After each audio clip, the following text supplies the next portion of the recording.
কোরআন হাদিস দিয়ে তালিম দাও, আদব ওয়ালা দিয়ে বড় করে দাও, পরহেজগার ছেলের হাতে বিবাহ দিয়ে দাও। আমি নবী কথা দিচ্ছি, যার জয়টা কন্যা হবে আল্লাহ তাআলা তারে কয়টা জান্নাত দান করে দেবে। জোরে বলেন সুবহানাল্লাহ। মেয়ে নাই বলে আপনি মুখটা দেখা করে আছেন। সেদিন ওই জঙ্গিপুর বলে একটা জায়গায় আমি বলেছিলাম, যার জয়টা কন্যা তার তয়টা জান্নাত। তো সামনে থেকে মুরব্বী হাত তুলেছে, আমার 12টা ছেলে, আমি কচু পাবে, কিছুই পাবে না, কিচ্ছু নাই। হ্যাঁ, এ মুসলমান সোনার টুকরো বন্ধুরা, ওখানে যারা দাঁড়িয়ে আছেন আপনারা হিন্দু না মুসলমান? না রাগ করিয়েন না, আমি তো জানি না। একটু বসেন না বাপ, একটু বসেন আব্বা, বসেন।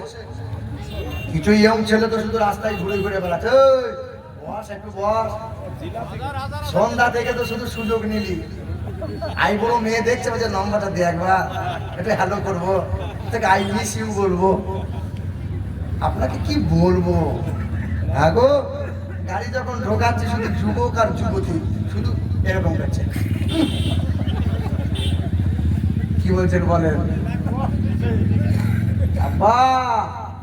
এ মুসলমান সোনার টুকরো বন্ধুরা আমার, ও শুধু মানুষেরা, আল্লাহ পাক বড় সুন্দর করে বানাইলেন মানুষকে। সুন্দরের চাইতে সুন্দর যিনি, সব দিক দিয়ে আলা যিনি, ওয়াইন্নাকা আলা খুলুকিন আযীম, সর্বদিক দিয়ে আযীম বানাইছেন যারে, তিনি হলেন আমার আপনার পেয়ারা নবী, হাবিবে কিবরিয়া জানাবে মুহাম্মদুর রাসূলুল্লাহ। হিন্দুদের ধর্মগ্রন্থে লেখা আছে, ভগবত পুরাণ 12 নম্বর ছন্দ 2 নম্বর অধ্যায় 21 নম্বর মন্ত্রে লেখা আছে, আম সন্তা স্বরূপে শতপতি মার্মেহি সুন্দরম মঙ্গলম নরসংসা অতত সংভবিষ্যতে মনংসে বেশদানি বহু বাসুদেবং গরঙ্গীতি পুণ্য গন্ধানে স্পর্শ। পৃথিবীর জমিনে একজন গুরু আসবেন, তিনি একটা ধর্মের গুরু হবেন না, তিনি হবেন জগৎ গুরু কল্যাণকর্তা, তিনি হবেন মুক্তির দূত, যার চেহারা দিয়ে সুগন্ধি বার হবে, আর সেই সুগন্ধির সৌরভে দেশের মানুষের মন পবিত্র হবে। আম সন্তা স্বরূপে শতপতি, তিনি সত্যপ্রিয় সত্যবাদী হবেন, আর তার চেহারাটা যেন চাঁদি দিয়ে মুড়ানো হবে। বেদে এমন করে লেখা আছে, ভগবত পুরাণ কল্কি পুরাণে এমন করে বলা আছে, বলে তারা কি দেখতে পায় না? কালো চশমা পরে থাকে, তাই তারা দেখতে পায় না। আর যে পণ্ডিতেরা দেখতে পায়, তারা অন্যদেরকে বলে না। যদি বলে দেয়, পায়ের নিচে মাটি আর থাকবে না। দেখবেন যারা পণ্ডিত হয়, বামুন হয়, যারা ধর্মগ্রন্থ পড়ে, তারা কখনো লাফালাফি ঝাপাঝাপি ধর্ম নিয়ে করে না। ওই চুনোপুটি গুলো খুব লাফায়, খুব লাফায়। কথা বলেন না কেন? এ শিক্ষিত মুসলমান শুধু মানুষেরা, দিনাজপুরের মাটিতে গাজল বলে একটা জায়গা আছে, চায়ের দোকানে চা খেতে দাঁড়িয়েছি, আমার কাঁধে ছিল একটা সবুজ রঙের কাপড়। তো আমাকে দেখে বলছে, মুসলমানদের কাপড় রং হলো সবুজ আর আমাদের রং হলো লাল। আমি বললাম নাম কি? বল আমার নাম সুকুমার। আরে মুসলমানদের রং যদি সবুজ হয় আর হিন্দুদের রংটা যদি লাল হয়, তরমুজটাকে হিন্দু বলবি না মুসলমান বলবি? বল, ওর ভেতরটা লাল তো ওটা সবুজ, কি করবি? তখন বলছে আসছি, পরে দেখা হবে। আর যা এ সোনার টুকরো বন্ধুরা আমার, শুধু মানুষেরা, ওরা আবার গরুকে মা বলে। মা, হ্যাঁ তোমার ধর্মে তোমার গরু হলো মা, কিন্তু তোমার মাকে মুসলমানের হাতে বিক্রি করলে কেন বলো? তোমার যদি মা হলো, তাহলে চামড়ার জুতোটা পরলে কোন বিবেকে বলো? আরে গরু যদি মা হলো, দুর্গার মাথার উপরে মন্দিরে ঢোলটা কেন ঝোলানো রইল বলো? কারণ ওই চামড়া দিয়ে ঢোল তৈরি হলো। দুর্গা পুজোয় ঢোল তবলা বাজলো, তোমার মায়ের চামড়া ঢোল তৈরি হলো। বলে আমরা আমিষ খাই না, আমিষ আমরা খাই না, কিন্তু ওরা জানে না প্রতিবার যতবার কল টেপে চামড়া ধোয়া জল খায়, ওই কলের ওয়াসারটা গরুর চামড়া দিয়ে তৈরি হয়। জানা নাই? এ বাবাজিরা, সোনার টুকরো বন্ধুরা, আমার সুধী মানুষেরা, এখানে ওখানে হিন্দু মুসলমান খুব লাফাঝাপা হয়। ওই গ্যাসের সিলিন্ডার মুসলমান ঘরে রান্না হয়, গো মাংস রান্না হয়, আমিষ রান্না হয়। শেষ যখন হয়ে যায়, কোম্পানির বাড়িতে ফিরে যায়। ভারত কি ইন্ডিয়ান বলো, সব কোম্পানি গ্যাস ভরে সিল করে দেয়। কোন কোম্পানি গঙ্গা জল দিয়ে বোধহয় ধুয়ে দেয় নাকি। ওই সিলিন্ডার যখন হিন্দু পাড়ায় যায়, ওই সিলিন্ডারে রান্না করে খায়, কোনো ছুঁই ছুঁই নাই, অসুবিধা নাই। ও বাবাজিরা, ভাইরা আমার, সোনার টুকরো বন্ধুরা, হিন্দুদের ধর্মগ্রন্থে লেখা আছে, সুন্দরের চাইতেও সুন্দর যিনি, হাবিবে কিবরিয়া, তিনি জগৎগুরু কল্যাণ কর্তা হবে। তিনি হলেন আমার আপনার পেয়ারা নবী, নবী মুহাম্মদুর রাসূলুল্লাহ। তবে বেদের ভাষায় মোহাম্মদ মোহাম্মদ বলে বলা হয় নাই। বেদে লেখা আছে ইন্দ্রজোনা উপস্রোত নাম সংসা ভবিষ্যতে। বেদে লেখা আছে তিনি হবেন জগৎগুরু, তার নাম হবে নরসংসা। যারা বাংলা করলে হবে প্রশংসিত, যারা বাবার নাম হবে বিষ্ণু যশা, যারা বাংলা করলে হবে আল্লাহর দাস, যারা আরবি করলে হবে আব্দুল্লাহ, যারা মায়ের নাম হবে বেদের নামে, মানে বেদের কথাই লেখা আছে, যারা মায়ের নাম হবে সুমতি, যারা বাংলা করলে হবে সুন্দরমন, যারা আরবি করলে হবে আমিনা, যারা বাবার নাম হবে আব্দুল্লাহ, যারা মায়ের নাম হবে আমিনা, তার দাদার নাম হবে আব্দুল মুত্তালিব, তার দাদির নাম হবে নাতিজা বিনতে কাপ্পাব, তার নানার নাম হবে আব্দুল ওয়াহাব জুহরি, তার নানির নাম হবে বাড়িরা, তার দুধ বাবার নাম হবে হারিস, তার দুধ মায়ের নাম হবে হালিমা, তার দুধ ভাইয়ের নাম আব্দুল্লাহ, তার পিতার নাম হবে আব্দুল্লাহ। তিনি মক্কার মতি, মদিনার জ্যোতি, নাম মারা সংসা, বাংলায় হবে চরম প্রশংসিত, আরবিতে হবে মুহাম্মদুর রাসূলুল্লাহ। এখানে যুবকের চাইতে মুরব্বী বেশি, কিন্তু যারা মুরব্বী আছেন, আমি প্রায় ওয়াজ মাহফিলে বলি যে মুরব্বীদের আর ওয়াজ শুনতে হবে না। এইটুকু বেলা থেকে যে ওয়াজ মাহফিল শুনে শুনে এসেছে, যদি এই মুরব্বীগুলো আমল করতো তো একজন আল্লাহর ওলি হয়ে যেত। হ্যাঁ, এখন তো সব ঢিলা হয়ে গেছে, আপনার খাঁচাতে এখন জং পড়ে গেছে। কোন একজন কবি বলে, রঙ্গরসের দিন ছিল আমার একদিন, 12 ঘন্টা বেলায় আমার সন্ধ্যা হইল, পাখি উড়ে যাওয়ার বুঝি সময় হলো, পাখি উড়ে যাওয়ার বুঝি সময় হলো, শরীরে চামড়ার ছিল টান, মিষ্টি সুরে গাইতাম গান, গলার আওয়াজ আমার কত দূরে যাইতো। মুর্শিদাবাদের লোক যখন বর্ধমানের দিকে কাজ টাজ করতে যায়, তা আমরা বলি একটু ভাটালি সুরে গান শোনান তো। জি হ্যাঁ, শরীরে চামড়ার ছিল টান, মিষ্টি সুরে গাইতাম গান, গলার আওয়াজ আমার কত দূরে যাইতো, পাইকা গেল মাথার চুল, কথা বলতে পারে ভুল, পাইকা গেল মাথার চুল, কথা বলতে পারে ভুল, চোখে দেখি গন্ডগোল, দন্ত নড়িল, পাখি উড়ে যাওয়ার বুঝি সময় হলো, পাখি উড়ে যাওয়ার বুঝি সময় হলো, ঘন ঘন আসে দম, কানেতে শুনি কম, ঘন ঘন আসে দম, কানেতে শুনি কম, পিছে পিছে জম আমার ঘুরতে লাগিল। মানে আপনি চলছেন তো মালাকুল মাউত পিছনে পিছনে ঘুরছে।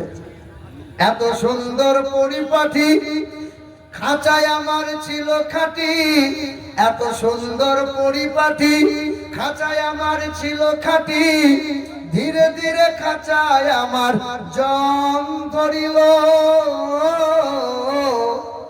পাখি উড়ে যাওয়ার বুঝি সময় হলো, পাখি উড়ে যাওয়ার বুঝি সময় হলো, রঙ্গরসের দিন ছিল আমার একদিন 12 ঘন্টা বেলায় আমার সন্ধ্যা হইল, পাখি উড়ে যাওয়ার বুঝি সময় হলো। মা, কার আপনার দিন ছিল? দেহের গরম, রক্তের গরম, পকেটের গরম, কোমরের গরম, দাদার গরম, দিদির গরম, আজ বেটা ফুল নরম।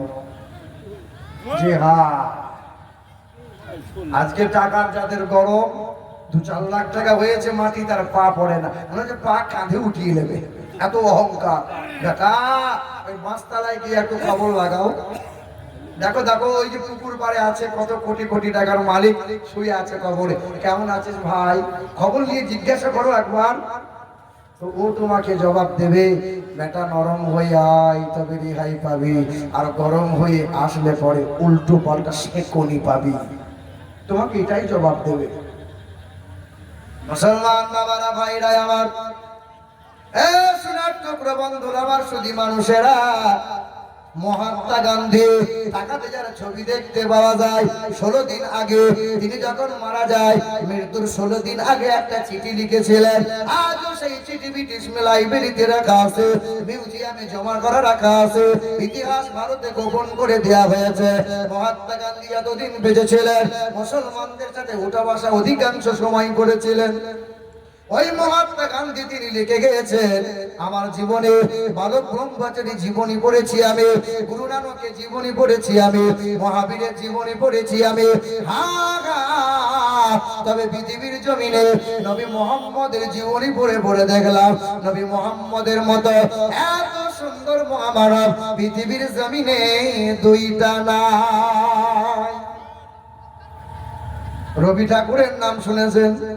কবিগুরু রবীন্দ্রনাথ ঠাকুর, বিশ্বকবি রবীন্দ্রনাথ ঠাকুর ওই বোলপুর শান্তিনিকেতন, মানে আমার বাড়ি থেকে মাদ্রাসা থেকে 5 কিলোমিটার বোলপুর। শোনো মুসলমান, তিনি একবার চীন দেশে গেলেন, চীনের পিকিং শহরে ইয়াংশি-কিয়াংহো নদীর তীরে চীনের সভ্যতা গড়ে উঠেছে। ওই জায়গায় দাঁড়িয়ে দাঁড়িয়ে 3 ঘন্টা লেকচার দিয়েছিলেন। চীনের ছেলে মেয়েরা প্রশ্ন করেছিল, স্যার মাথায় টুপি কেন পরেন, কালো জুব্বা কেন, লম্বা পোশাক পরিধান করেন, গালে কেন 1.5 হাত দাড়ি রেখে দিয়েছেন? ইতিহাস গোপন চেপে রাখা হয়েছে। বিশ্বকবি রবি ঠাকুর বলেছিল, আমার জানা মতে ইসলাম ধর্মের মহাগুরু জগৎগুরু নবী মুহাম্মদের অসংখ্য আদর্শের ভিতরে আমার 3টি আদর্শ বড় ভালো লাগে, তাই আমি মাথায় টুপি, গালে দাড়ি, লম্বা পোশাকটা বললাম। সালটা ছিল 1934 সাল। গোটা বিশ্ব যখন নবী দিবস পালন করেছিল 12ই রবিউল আউয়াল, বিশ্বকবি কবিগুরু রবীন্দ্রনাথ ঠাকুরের বড় শখ হয়েছিল, আমি একবার নবী দিবস পালন করব। আমার দাদুদের মুখের কথাই শোনা, আমার দাদুরা বলতেন 1934 সাল ছিল, বিশ্বকবি রবীন্দ্রনাথ ঠাকুর বোলপুর শান্তিনিকেতনে নবী দিবস পালন করেছিলেন। আদিবাসী খ্রিস্টান হিন্দুরা আমন্ত্রণ পেয়েছিল, মুসলমানরা আমন্ত্রণ পেয়েছিল, শত মানুষ বিশ্বকবির সামনে হাজির হয়েছিল। ওই বিশ্বকবি কবিগুরু 1.5 ঘন্টা লেকচার দিয়েছিলেন, আর 1.5 ঘন্টা লেকচারের সর্বর্ম এটাই ছিল, আমার জানা মতে বিশ্বের মানব জাতির কল্যাণকর্তা, যিনি জীবনে কখনো কোনোদিন একটাও মিথ্যা কথা বলেন নাই, তিনার মতো সুন্দর, সুন্দরের চাইতেও সুন্দর যিনি, নবী মুহাম্মদ রাসূলুল্লাহ সাল্লাল্লাহু আলাইহি ওয়াসাল্লাম, তিনি সুন্দরের চাইতেও সুন্দর ছিলেন। মুসলমান বাবারা, আপনাকে সুন্দর হওয়া লাগবে, নবীর উম্মত। বাপ যদি সুন্দর হয় ছেলেটা সুন্দর হবে, মা যদি সুন্দর হয় কন্যা সুন্দর হবে, মাটি যদি ভালো হয় গাছ ভালো হবে, গাছ ভালো হলে ফলন ভালো হবে, কারখানা ভালো হলে প্রোডাক্ট ভালো হয়, মায়ের পেট যদি ভালো হয় বাচ্চা নেককার হবে, আর মা যদি দিনরাত সিরিয়াল হিন্দি গান শোনে বাচ্চা বিচুদি মাল তৈরি হবে। ওই বাচ্চা বড় হয়ে বাপের কাছে বিড়ি চেয়ে খাবে, আবার বিড়ি দাও, হ্যাঁ হ্যাঁ, বাপকে শালা বলে ডাকবে। আর আপনার মতো বাপ যখন তাবিজ নেওয়ার জন্য ছুটে বেড়াবে, আর তাবিজে কাজ হবে না। আপনি বাপ সুন্দর নও, মা সুন্দর নয়, যার কারণে ছেলেটা সুন্দর হতে পারে নাই। আপনার ছেলে রাত দিন সকাল সন্ধ্যা মোবাইলে খোঁচা মারে, আপনি বাপ বলে কিছু বলেন না। দুধের বাচ্চা মোবাইলে খোঁচা মারে, 10 বছর 12 বছরের ছেলে মোবাইল রাত দিন ঘাটে, বাপ কিছু বলে না, মাও কিছু বলে না, মনে হয় বাপ মা মরে গেছে। আপনি যদি বলেন এ বাবা রাত দিন মোবাইল নিয়ে খোঁজা মারিস না, আপনাকে প্রথম বাপের টাকাই করছি, এই জবাব দেবে আপনাকে। বীরভূম জেলার লাভপুর বলে একটা থানা আছে, লাভপুর। ওই লাভপুর থানার আন্ডারে কোন একটা হাই স্কুলে মাস্টার ক্লাস 5 এর ছেলেদের জিজ্ঞাসা করেছিল, বাবু তুমি বড় হয়ে কি হবে? স্যার ডাক্তার হব। অনেক সময় নানারা দাদুরা জিজ্ঞাসা করে না, নানু ভাই বড় হয়ে কি হবে?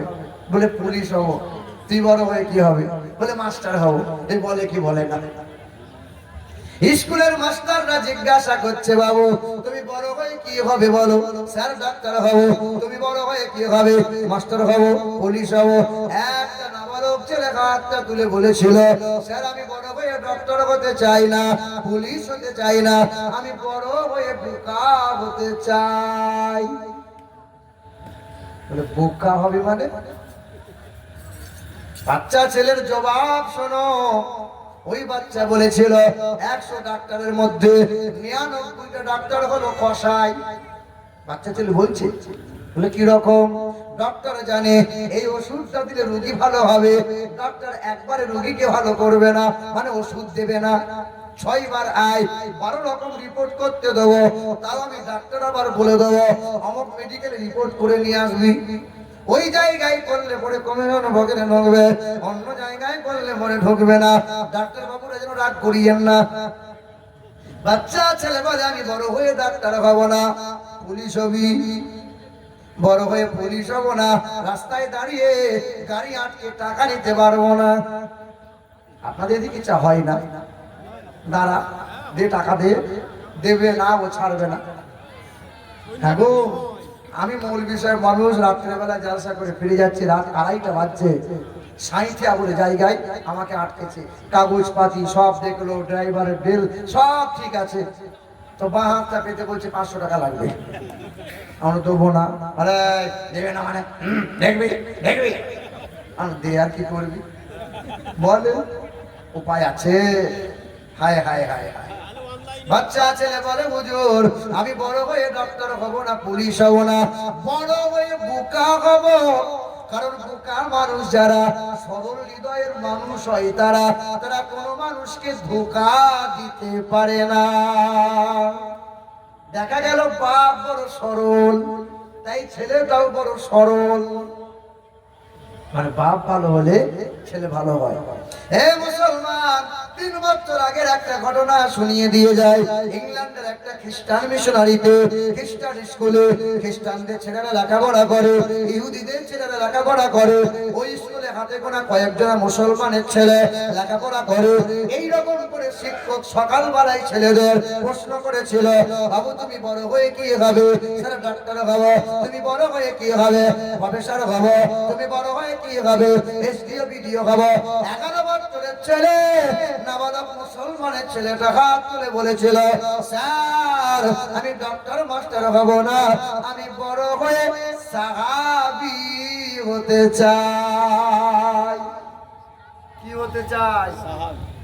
খ্রিস্টান তো জানে না যে সাহাবী আবার কোন ডিগ্রি।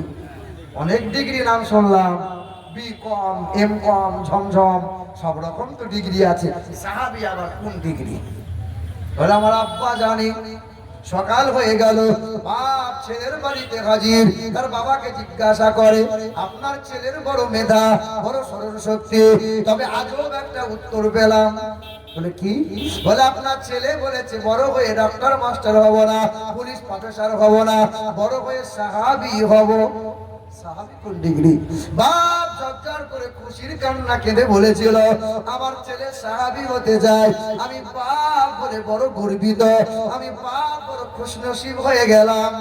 সাহাবী তাহাদেরকে বলা হয় নবীর পরে যারা বড় মর্যাদাবান মর্তবাওয়ালা তারা হলো সাহাবা। সাহাবা তাহাদেরকে বলা হয় রাদিয়াল্লাহু আনহুম ওয়া রাদু আন ওয়া আ'আদ্দা লাহুম জান্নাতিন তাজরি তাহতাহাল আনহার। আল্লাহ যাদের প্রতি রাজি আছে, জান্নাতে সুসংবাদ পেয়েছে যারা, তারা হলো সাহাবা। আকাশের উজ্জ্বল নক্ষত্র নেই সমতুল্য যারা, তারা হলো সাহাবা। ওয়াইদা কিলা লাহুম আমিনু কামা আমানান নাস। ঈমান যদি আনতে হয় সাহাবাদের মতো ঈমান নিয়ে আসো, মহব্বত যদি করতে হয় সাহাবাদের মতো মহব্বত করে নাও। হ্যাঁ, সাহাবা হলো তারা নবীর বড় পিয়ারা যারা। এই সাহাবী হতে আর পারবে না। সাহাবার দরজা বন্ধ হয়ে গেছে। ঈমানি হালতে নবীকে দেখেছে যারা, তাদেরকে সাহাবী বলা হয়। আমি পাপ, আমার নসিবটা খুশনসিব। মাস্টার জিজ্ঞাসা করে এত সব চিন্তা কেমনে উদয় হলো? বলে আমি বাপ, রমরমা মোবাইলের বাজার, এখনো পর্যন্ত ছেলের হাতে মোবাইল দিই নাই। বাপ এই ছেলের সামনে মোবাইলে খোঁচা মারি নাই। হ্যাঁ, সকালবেলায় টিফিন করার পর ছেলেদেরকে কোরআন হাদিস সাহাবীদের জীবনী শুনিয়েছি। রাতের বেলায় ডিনারের বাদ ছেলেদের মুখে সাহাবীদের জীবনী আমি নিজে শুনেছি। হ্যাঁ, আমার ছেলেটাকে কখনো মোবাইলের নেশা ধরাই নাই। ওই যে মা ও রাতে ছেলে ঘুমায় না বলে লে মোবাইলে জানজাল আসে না, সবার আগে ছেলের ঘুম ভাঙে। তো মা বলে জানজাল আছিস কেন? এই দেখে ইউটিউবে এই রে কার্টুনটা দেখ। ও মা ওই দেখো মা, ও জানি না ও মা হয়ে ছেলের ভবিষ্যৎটা দিকে দিকে আগুনে পুড়িয়ে দিচ্ছে, ভবিষ্যৎ শেষ করে দিল মা বাপ। ও মা হয়ে দিন রাত কানে হেডফোন নিয়ে ছেলের সামনে মোবাইলে খোঁচা মারে আর পরপুর সাথে বৃষ্টি ছুড়ে কথা বলে। কি ভাবছো ছেলে মেয়ের আসলে হবে না? তুমি যেমন করছো তার তাই নিয়ে যাবে তোমার ছেলে মেয়ে। বড় হয়ে শুধু লাঠি জুতো পাবে। জি হ্যাঁ, আমি যখন ছোট ছিলাম না, মাদ্রাসায় পড়তাম, তো আমার গ্রামের কিছু কিছু মুরব্বী বলতে, হ্যাঁ রে বড় হয়ে মৌলবী হবি, যে মৌলবী হয়ে মসজিদ খুঁজবি, তা 2000-4000 টাকা মাইনে পাবি, বিয়ে করে কি খাওয়াবি আর তুই কি খাবি? ঠাট্টা করতো। যে সেই চাচা, সেই মুরব্বী বাপ বড় বড় মোচ রেখেছে, চায়ের দোকানে বসে, পায়ের উপরে পা তোলে, পা হাতে করে চা খায় আর ডান হাতে করে সিগারেটের টান মারে আর মাঝে মধ্যে মোচ মোড়া মারে। ছেলে মানুষ করতে হয়। চাচা কি ব্যাপার? বলে আমার ছেলে এখন কলকাতায় সার্ভিস করছে, মাস গেলে 40,000 টাকা বেতন পায়। বাপ, ছেলে মানুষ করতে হয়। প্রায় এরকম করে ছেলের বিয়ে দিয়েছে, 6 মাস পরে দেখছি হ্যাঁ মাল চায়ের দোকানে বসে আছে, কিন্তু আর মোচ নাই, সব চেঁচে দিয়েছে, মুখটা যেন তুড়ে গেছে। চাচা কি ব্যাপার? তখন বলছে শালা ছেলে মানুষ করে লাভ নাই। বিয়ে দেওয়ার পরে বাপ কার ফোন করে না, এখন আর বিড়ি জোটে না, বিড়ির পিছন গুলো আমাকে টান মারতে হয়। ছেলে মানুষ করতে হয় বাপ। আর আজকে আমার বাপ গর্ব করে বলে আমিরুল ইসলাম আমার ছেলে। জি হ্যাঁ, মুসলমান বাবারা ভাইরা আমার, খাজা মঈনুদ্দিন খাজা গরিব নওয়াজ তার প্রধান শিষ্য ছিলেন, প্রধান খলিফা ছিলেন। নাম জানা আছে আপনাদের? কি নাম? হযরতে বাবা কুতুবউদ্দিন বখতিয়ার কাকি রহমাতুল্লাহ আলাইহি। কুতুবউদ্দিন নাম ছিল। খাজা মঈনুদ্দিনের প্রধান শিষ্য, প্রধান খলিফা। 4 বছর বয়স ছেলের মা কাকে বলে, বাপ কাকে বলে দেখেন। তো মা ছেলের হাত ধরে নিয়ে গেছে একজন বুজুর্গ বান্দার কাছে। এখন দেখবেন পীর সাহেবদের কাছে পুরুষ মহিলা কোনো ব্যাপার নাই। অনেক পীর সাহেব আমি দেখেছি মহিলাগুলো পা টিপছে পীর সাহেবের। তাবর পীর সাহেব আবার ফেরেশতা বলছে তুই আয়, তো পীর দিয়ে তোকে ছাড়িয়ে দেবো, আয় আয় আয় আয়। লজ্জা নাই, পর্দা নাই, হায় আনা হায় করলে কি করে? অসংখ্য মাজারে দেখা যায় ন্যাংটামের নাচ চলে, পঞ্চরসের গান হয়। অনেক মাজারে দেখা যায় পুরুষ মহিলা মাজারে প্রবেশ করে, অনেক মাজারে দেখা যায় সাইডে গেজার টানও চলে। কোন মুফতি বলে না, কোন হুজুররা ওই মাজারে গিয়ে এই বক্তব্য দেয় না এটা যে হারাম কাজ, বলে না। বললে পরে হুজুরের 2য় বছর আর দাওয়াত হবে না। মুসলমান বাবারা ভাইরা আমার, মা বলেছেন বাবু হুজুরের কাছে যাও। পর্দার আড়াল থেকে মা বলতেন হুজুর ছেলেকে আপনার কাছে পাঠাইলাম, মাথায় একটু হাত বুলিয়ে দেন, বিসমিল্লাহটা পড়িয়ে দেন। বলে বয়স কত? বলে 4 বছর। তো আল্লাহর ওলি বলছেন 4 साल का बच्चे को मैं बिस्मिल्लाह खानी नहीं करता। একটু বড় হোক তারপরে নিয়ে আসবে। না হুজুর একটু করিয়ে দেন, অনেকটা রাস্তা হেঁটে হেঁটে এসেছি হুজুর। বলে ঠিক আছে নিয়ে আসি। কি নাম? তো ছেলেটা বলছে হুজুর আমার নাম কুতুবউদ্দিন। তারপর বিসমিল্লাহির রহমানির রহিম। কুতুবউদ্দিন পড়ে না। মা পর্দার আড়াল থেকে বলছেন বেটা পড়ো। হযরতে বাবা কুতুবউদ্দিন 4 বছরের ছেলে কচি জুবানে পড়তে শুরু করেছে। আউযু বিল্লাহি মিনাশ শাইতানির রাজিম। বিসমিল্লাহির রহমানির রহিম। আলহামদুলিল্লাহি রাব্বিল আলামিন। আর রহমানির রহিম মালিকি ইয়াউমিদ্দিন। সূরা ফাতিহা শেষ করে দিল, আবার পড়তে শুরু করে আলিফ লাম মিম যালিকাল কিতাবু লা রাইবা ফিহি। সূরা বাকারা শেষ করে দিল, সূরা আল ইমরান পড়ে সূরা আল ইমরান শেষ হয়ে গেল।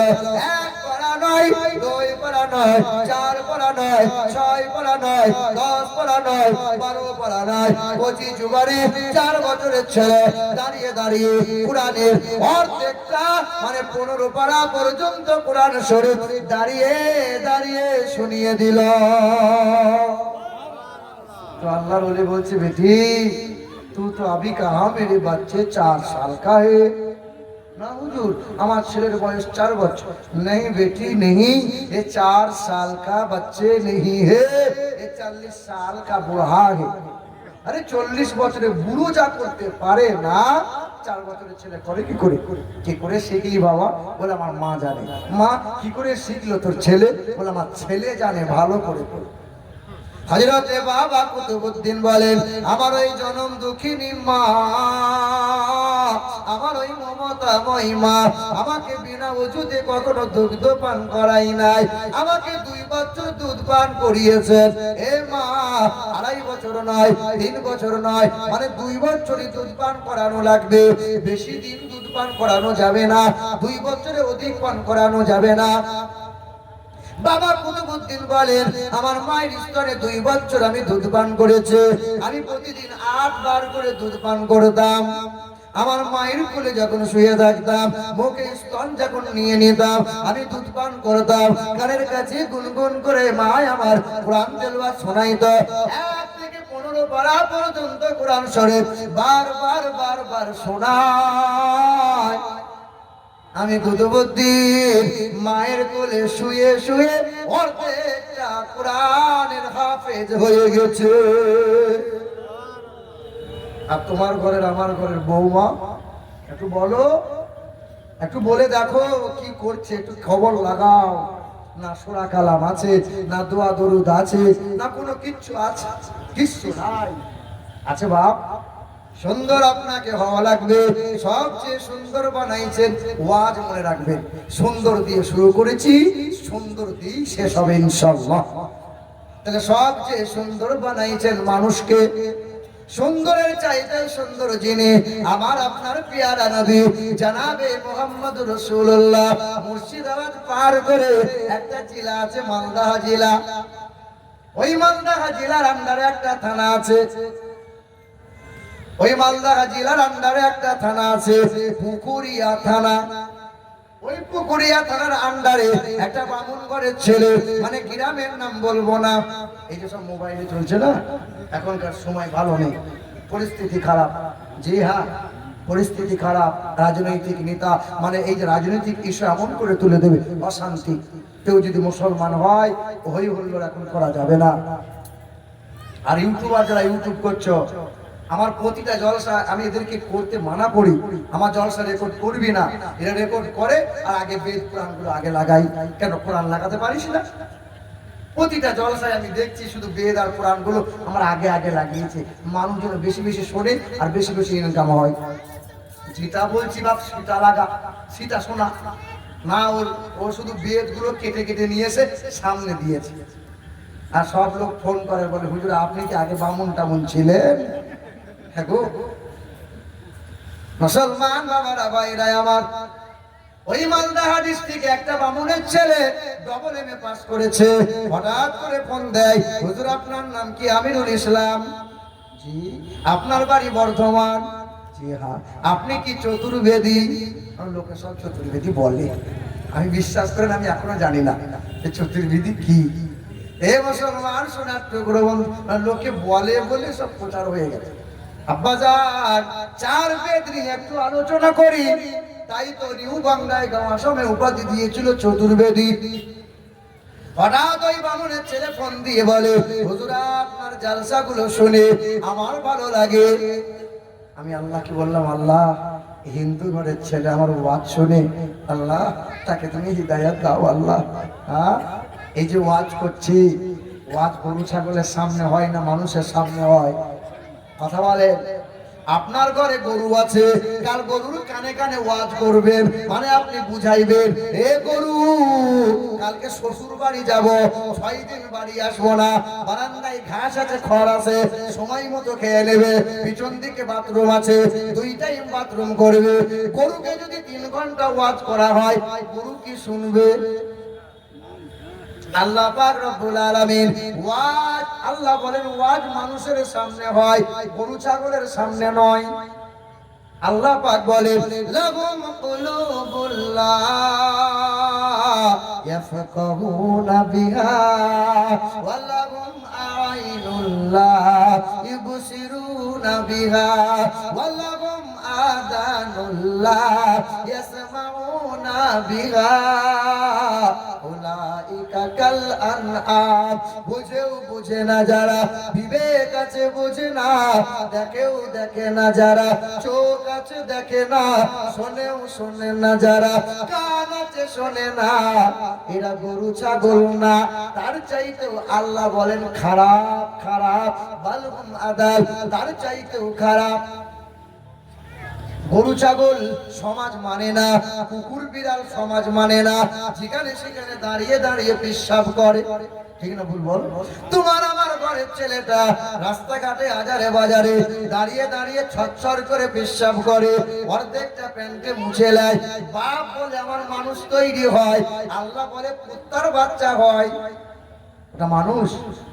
হায় হায় হায় হায়। আরে কুকুর তো দাঁড়িয়ে পেশাব করে, কুকুর তো মুছে নেয়, মানে কুকুর বলে আল্লাহ আমি যদি কোরআন পেতাম, আমি যদি নবী পেতাম, তাহলে ওদের মতো আমি হতাম না, তুমি তো তার চাইতেও খারাপ। জি, আল্লাহ বলছেন উলাইকা কাল আনাম, গরু ছাগল কুকুর বিড়ালের মতো নয়, তার চাইতেও খারাপ। গরু ছাগল ঘোলা পানি দাও, নদীর পানি দাও, পুকুরের পানি দাও, যা দেবে, পিয়াস লেগেছে পান করে নেবে।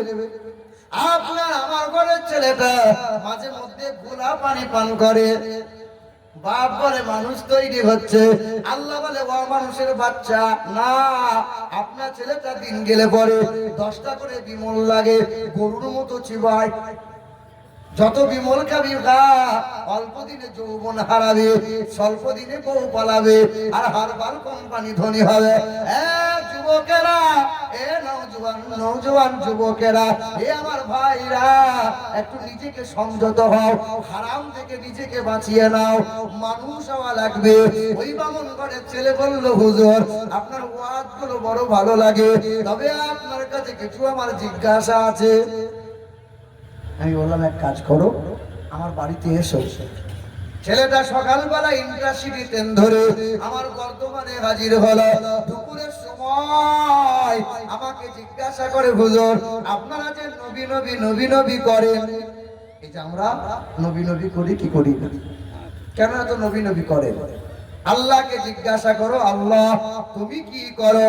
আল্লাহ বলে নামাজ পড়ি না, আমি আল্লাহ রোজা রাখি না, আমি আল্লাহ হজ যাকাত করি না, আমি আল্লাহ কি করি জানো? সব সময় নবী নবী নবী নবী করে, আমার ফেরেশতারা নবী নবী করে, তামাম নবী পয়গম্বরেরা সর্বদাই নবী নবী করেছে, তামাম সাহাবায়ে কিরামরা নবী নবী করেছে, আইয়ামে দিন যারা নবী নবী করেছে, দরবেশ যারা নবী নবী করেছে। তোমরাও যদি ইহকাল পরকালে নাজাত পেতে চাও, নবী নবী নবীর আদর্শ ফলো করো, নবীকে মহব্বত করো, আমি আল্লাহর দরবারে পিয়ারা বান্দা হয়ে যাবে। বামুনের ছেলে বলে, হুজুর এই যে নবী নবী করে, নবীর কথা আমাদের বেদ পুরাণে কোথায় কতবার আছে? আমি বললাম, শোনো বাবা, তোমাদের 4 বেদে কম বেশি 71 বার নবীর গুণগানের কথা বলা আছে। কতবার? 71 বার। এ নওজোয়ান যুবকেরা, এ আমার ভাইয়েরা, আমার বোনেরা, তখন ওই বামুনের ছেলে জিজ্ঞাসা করে, হুজুর নবীর চরিত্র নিয়ে কেমন করে বলা আছে?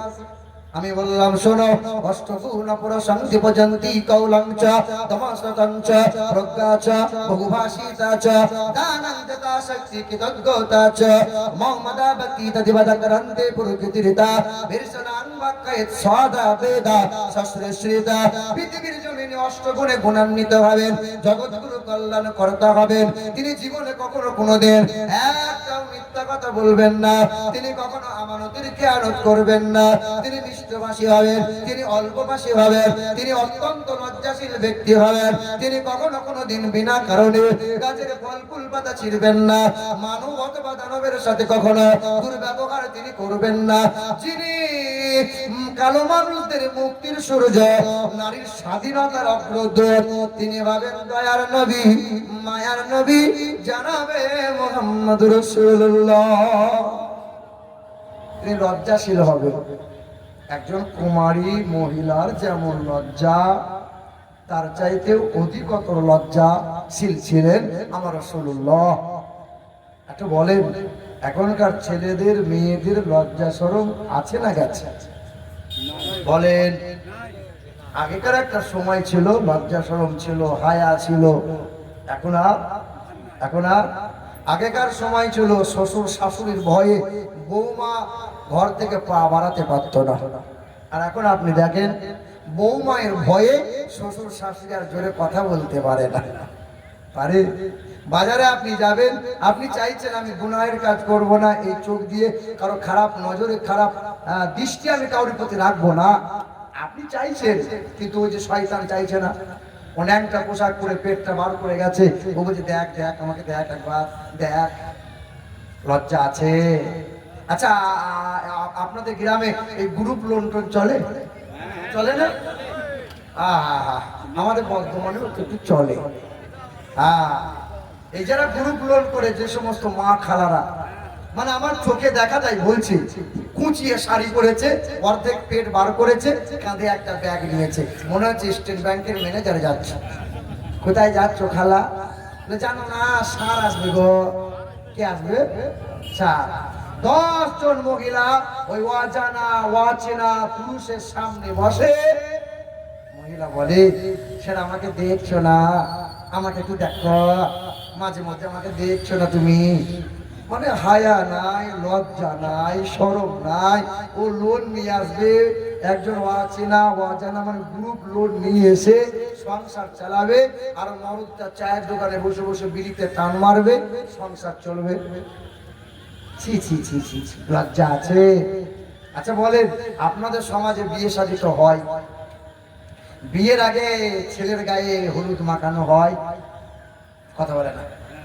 আচ্ছা, এই যে হলুদটা মা মাখায় না, ছেলেটা নিজে নিজে মাখে? বলুন না, বলুন না। এই দেখো, ভাবিরা মাখায়, ভাবিরা। ও ভাবি জানে না, সবচেয়ে বেশি পর্দা করতে হয়, লজ্জা করতে হয়, শরম করতে হয়, দেওর থেকে সাবধান হতে হয়। বিয়ের আগের দিন ভাবি মানে হলুদ নিয়ে যেন কোথায় কোথায় হাত দেয়, কোথায় কোথায় হাত দেয়, লজ্জাও নাই, শরমও নাই, হায়াও নাই। আপনি তো হাসছো, আমি হাসির জন্য বলি নাই ভাই, আমি শরমের কথা বলছি। বলো, বিয়ের দিন বলো, তোমার নাতিপোতা, তোমার ছেলেগুলো বিয়ে করে বউয়ের গলা ধরে ছবি তুলেছে, দিয়ে মোবাইলে ছেড়ে দিয়ে বলেছে দেখ দেখ, গোটা গ্রামের লোক আমার মালটা দেখ দেখ দেখ। বলো, এটা হায়া আছে? এই যে হারাম কাজ। আপনার এই গ্রামের ওই যে তাহাজ্জুদের নামাজ পড়ে তার পোতাটার বিয়ে হচ্ছে, আর আমার মতো হায়ার করা মৌলবি নিয়ে এসছে। কিছু মানুষ দেখবেন ছেলের বিয়েতে 6 লাখ টাকা নগদ নিয়েছে, 8 ভরি সোনা নিয়েছে, তারপর একটা অ্যাপাচি গাড়ি নিয়েছে, 200 বরযাত্রী গিয়েছে, আর হায়ার করা মৌলবি নিয়ে বিয়ে পড়ানো চলছে।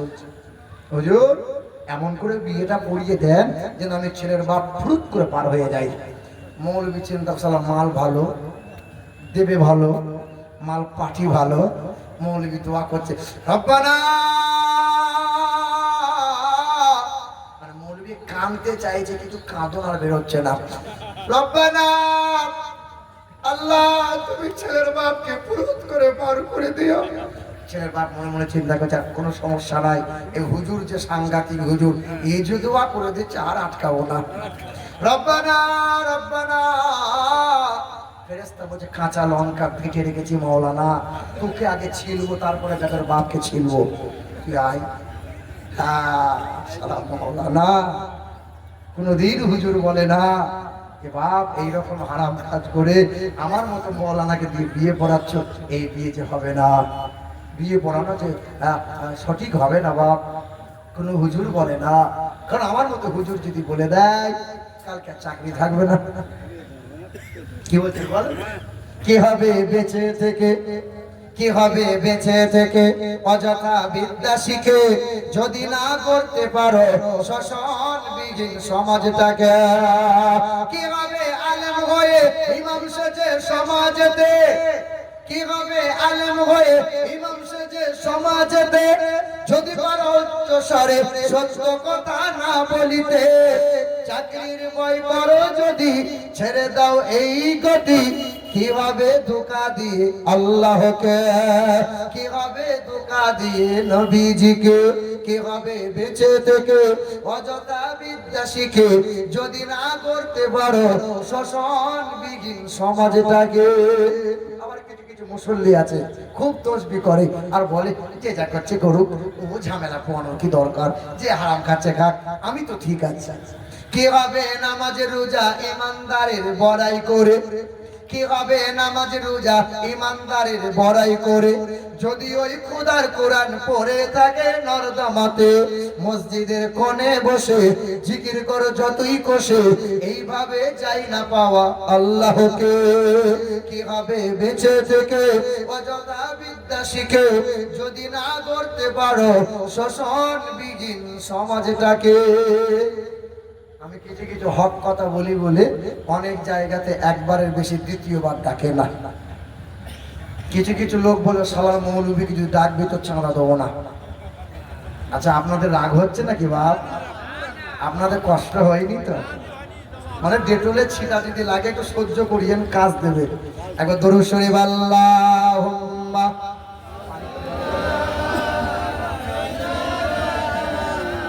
মাওলানা মুহাম্মাদ ওয়া আলা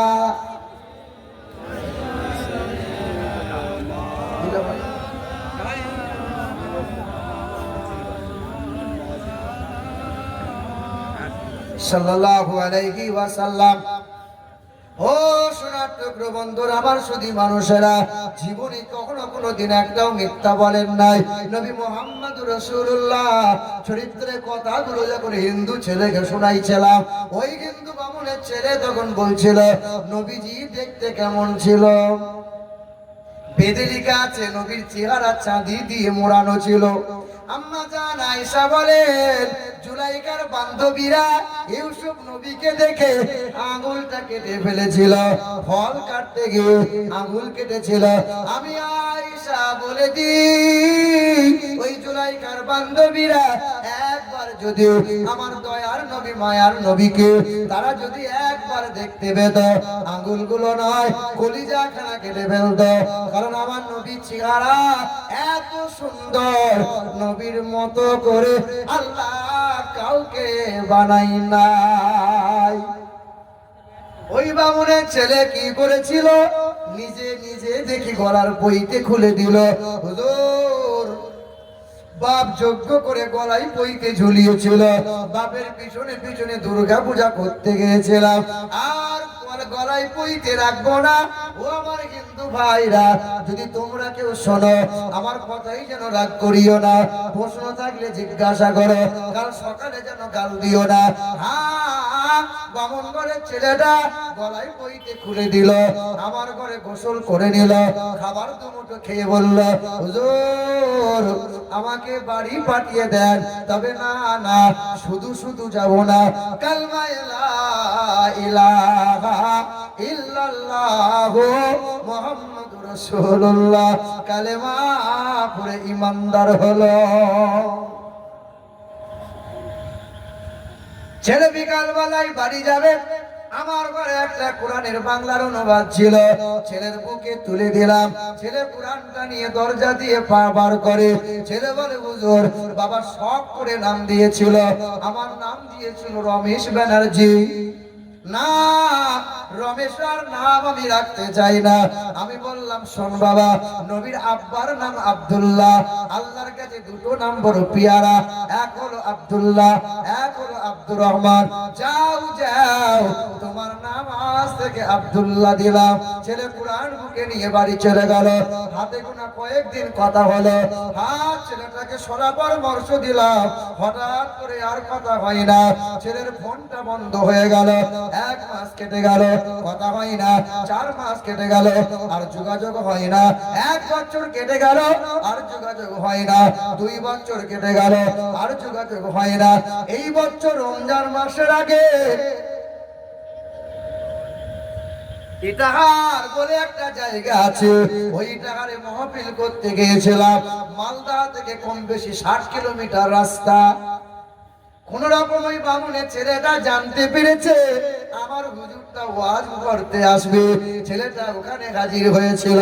আমি রাত 11টার সময় ঢুকেছি, স্টেজের মধ্যে উঠে গেলাম। 1টা 20 মিনিটে ওয়াজ শেষ হয়ে গেল, আখেরি মোনাজাত হয়ে গেল। মুরব্বী মানুষগুলো সবাই ছুটে এসে সালাম মুসাফা করে, দোয়া দেয়। দোয়া নিয়ে মানুষগুলো বাড়ি যায়। বারবার নজরটা একটা যুবকের প্রতি পড়ে যায়, ওই ডান দিকে প্যান্ডেলের গা লাগাইয়ে ছেলেটা দাঁড়িয়ে দাঁড়িয়ে কান্না করে। মাথায় টুপি আছে, গালে কুচকুচে কালো দাড়ি আছে, লম্বা পাঞ্জাবি সাদা রঙের পোশাক আছে। কেন কান্না করে? আমার মনটা বারবার ওই দিকে যায়। সবাই যখন ধীরে ধীরে চলে গেল, স্টেজ থেকে নেমে গেলাম, ছেলেটার দিকে কদম বাড়াইলাম। জিজ্ঞাসা করলাম বাবু কান্না করো কেন? কি এমন হয়েছে বলো? তোমার বাপ মা কি মারা গেছে? কোনো অভাব অনটনে বললে নাকি? কোনো মুসিবতের মধ্যে পড়েছো নাকি? ওই বামুনের ছেলেটা কেঁদেছিল আর বলেছিল হুজুর না না, আমার তেমন কোনো মুসিবত নাই, আমার ভিতরে তেমন কোনো যন্ত্রণা নাই, তবে বাবা থাকতে বাবা নাই, মা থাকতে আজ মা নাই, বাড়ি গাড়ি আমার আর কিচ্ছু নাই। জিজ্ঞাসা করলাম তোমার বাড়ি কোথায়, তোমার নামটা কি? ছেলেটা ছুটে এসে আমার বুকে লাগাইয়ে ঝরঝর করে কাঁদে, আমাকে টিপে ধরে জড়িয়ে কান্না করে। জিজ্ঞাসা করলাম সোনা কাঁদিস কেন, বাড়ি কোথায় বলিস নে? ছেলেটা কাঁদে আর বলে হুজুর আপনি কি আমাকে চিনতে পারেন না? কাল মাথায় টুপি ছিল না, আজ মাথায় টুপি হয়েছে। কাল গালে দাড়ি ছিল না, আজ গালে দাড়ি হয়েছে। কাল সুন্নতি পোশাক ছিল না, আজ সুন্নতি পোশাকটা হয়েছে। হুজুর আপনি আমাকে শখ করে নাম দিয়েছিলেন আব্দুল্লাহ, আপনি কোরআন দিয়েছিলেন, ওই কোরআনটা বাড়ি নিয়ে এসেছিলাম, রাতের বেলায় পড়তেছিলাম, মধুর কালামটা আমার বন্ধুদেরকে শুনিয়েছিলাম। পাড়ার মানুষ জানতে পেরেছিল, বাবার কাছে অভিযোগ জানিয়েছিল, বাবার কাছে বলেছিল তোমার ছেলে যদি কোরআন বন্ধ না রাখে তোমাকে দিয়ে পূজার নেব না। বাবার কাছে অভিযোগ করে দিয়েছিল। বাবা সকালবেলায় দরজা ভেঙে দিয়ে কোরআনটা নিয়েছিল, কোরআন ছুঁড়ে ফেলবে, কোরআনটা ছুঁড়ে দিয়েছিল। সূরা কোরআনটা ছুঁড়ে গিয়ে বুকে আঁকড়ে ধরেছিলাম। বাবা বলেছিল কোরআন ছাড়, যদি বাপ মা চাস। সেই দিন বলেছিলাম না না, সর্বশ্রেষ্ঠ আল্লাহর কালাম, এই কালাম আমি ছাড়তে পারবো না। বাবা সেই দিন হাত ধরে টানতে টানতে ঘর থেকে বার করে দিল। জনম দুঃখিনী মা একবারও আব্বু বলে ডাকলো না, একবারও ছেলের দিকে তাকিয়ে দেখলো না। মা বলেছিল বেরিয়ে যা, আর আমার সামনে আসবি না। মুসলমানদের ধর্ম বড় ভালো লাগলো, কোরআন নিয়ে বেরিয়ে যা। পাড়ার মানুষ আর কেউ কথা বলে না। ঘর বাড়ি থেকে তেজ্য পুত্র হয়ে গেলাম, বাড়ি ঘর ত্যাগ করে দিলাম, মনে কষ্ট হয় নাই। বাবাকে ত্যাগ করেছি, মনে কষ্ট হয় নাই। মাকে ত্যাগ করে দিয়েছে, মনে কষ্ট হয় নাই। আজ রাতভর কোরআন পড়ি, মনে বড় তামান্না, মনে বড় যাতনা। একবার দয়ার নবীর চেহারা যদি স্বপ্ন যোগে দেখতে পাই, হয় আমার নসিবটা ধন্য হয়ে যাবে। এই বাসনা, এই যাতনা নিয়ে আমি কান্না করি, আমার কোনো কিছু কষ্ট নাই, কারণ নবী পেয়েছি তো সারা জাহান পেয়ে গেছি। মুসলমান, তুমি তো পারলে না, আমরা তো পারলাম না। পেরে গেল, মাথায় টুপি আর ফেলে না, গালে দাড়ি আর কাটে না, সুন্নতি পোশাক আর ত্যাগ করে না। তোমার আমার ঘরের ছেলেরা দাড়ি রাখলে কুটকুট করে, দাড়ি রাখলে লোকের চাচা চাচা বলবে। তো চাচি বলেছে দাড়ি যেন রাখিও না, দাড়ি রাখলে আর কাছে শুতে নেবে না। মাথায় টুপি দিলে কেমন কেমন হয়, না রে ভাই না, টুপি দিলে সম্মান কমে না, লম্বা পোশাকটা বললে ইজ্জত কমে না। এই দেখো, ছোট্টবেলা থেকে 11 বছর বয়স থেকে মাথায় টুপি দিয়েছে, সুন্নতি পোশাক পরে নিয়েছে। আজও কোনোদিন তোমাদের মতো পোশাক পরতে ইচ্ছা করে না, কারণ যত দিন যায়, যত বয়স বেড়ে বেড়ে যায়, আল্লাহ তত ইজ্জত বাড়িয়ে বাড়িয়ে দেয়। ভালো লাগছে? জোরে বলুন তো নারে তাকবীর। আর একটু মহাব্বতে বলেন নারে তাকবীর, নারে তাকবীর, নারে রিসালাত।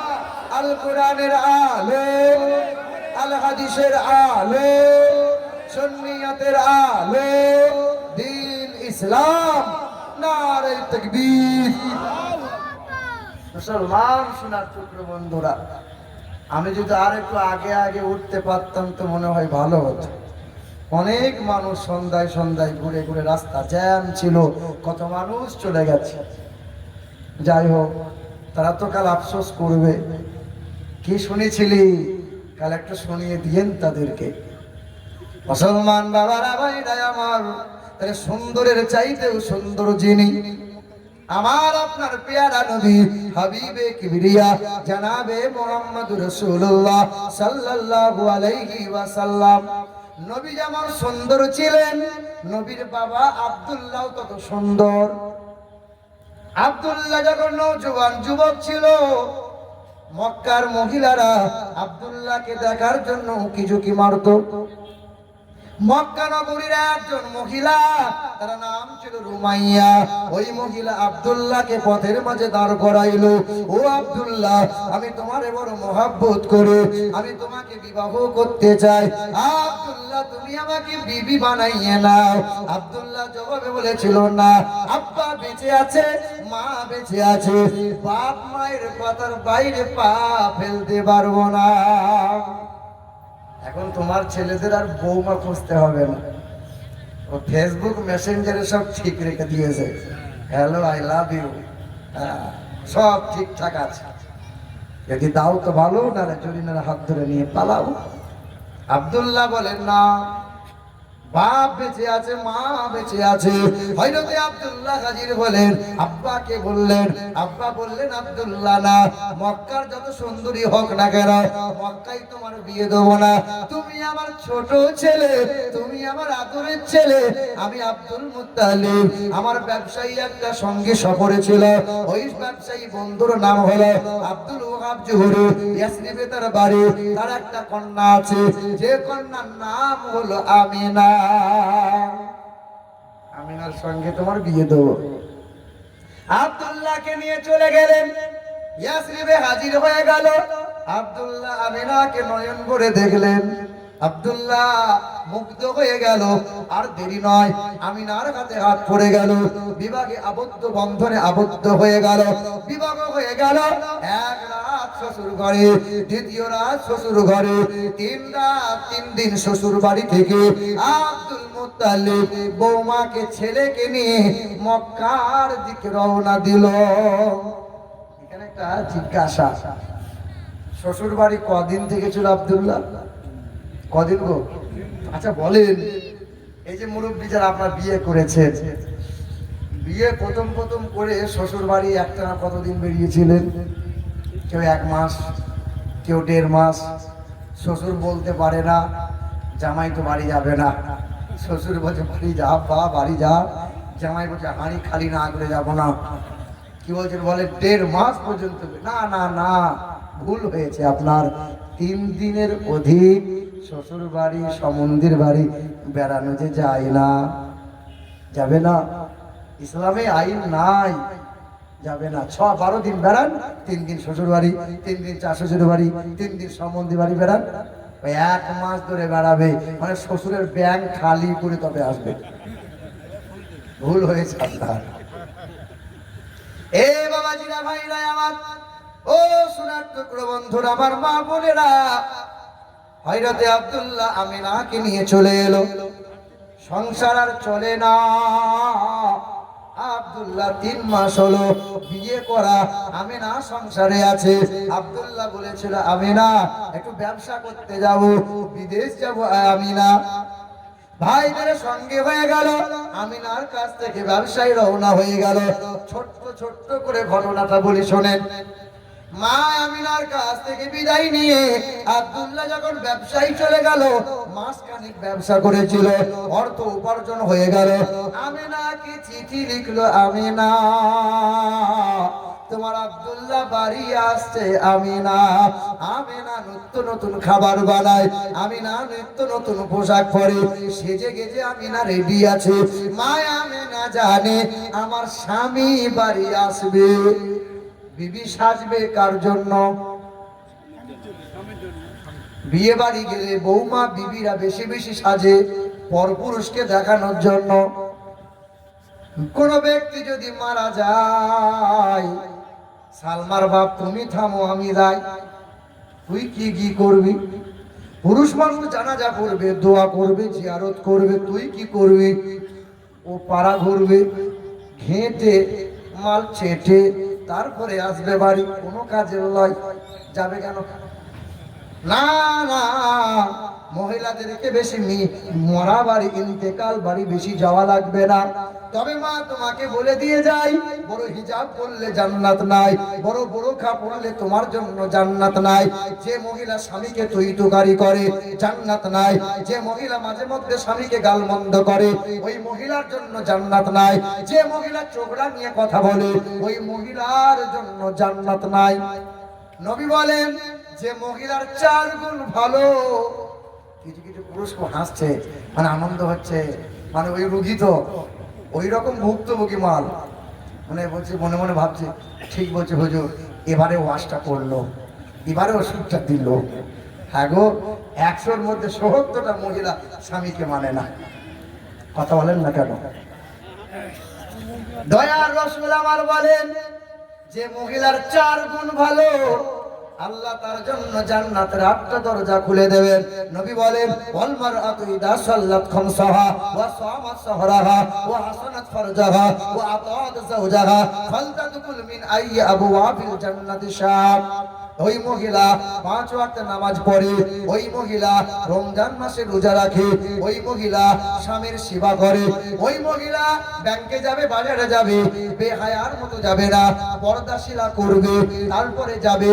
4 গুণ ভালো যার, জান্নাতের 8টা দরজা ওই মহিলার জন্য আল্লাহ খুলে দেবেন। সবচেয়ে অপার সুযোগ, সহজ জান্নাত পাওয়া মহিলাদের বেশি ভালো, সবচেয়ে উপায়, সহজ উপায়।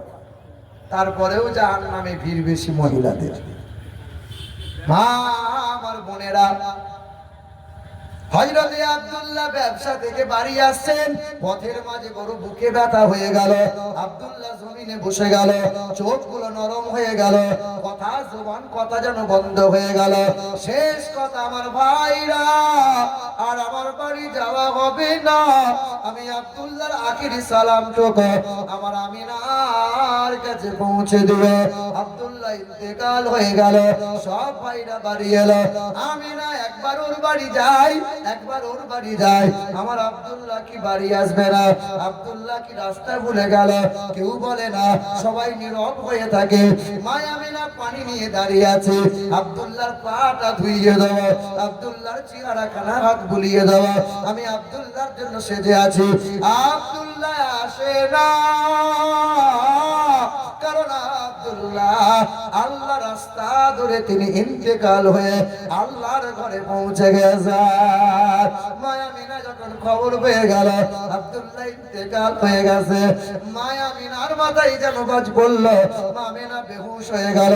শাশুড়ি মা ছুটে গিয়ে বলে, আমিনা মন খারাপ করবেন না, দিয়েছিলেন যিনি নিয়েছেন তিনি।